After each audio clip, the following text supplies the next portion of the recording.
Let's move on. The student carries out an experiment in circuit shown.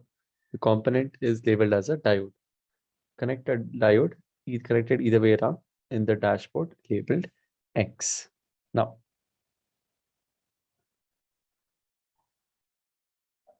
this is a circuit symbol of a diode, but this is the positive terminal and this is the negative terminal of a diode.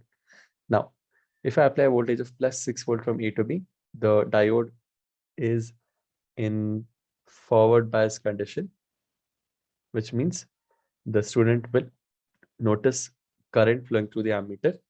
This value of current is in fact can be measured.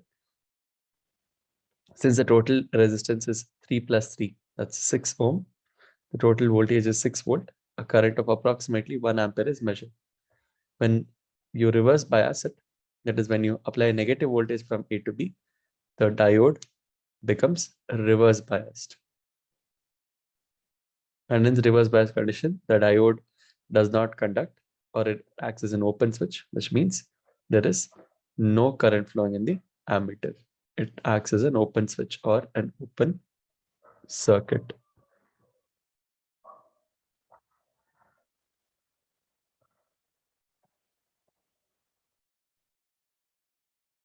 Now let's take a look. Now here we have the voltage indicated as 6 volt. If the total voltage applied is 6 volt, these two components, the 3 ohm and the 3 ohm, are in series.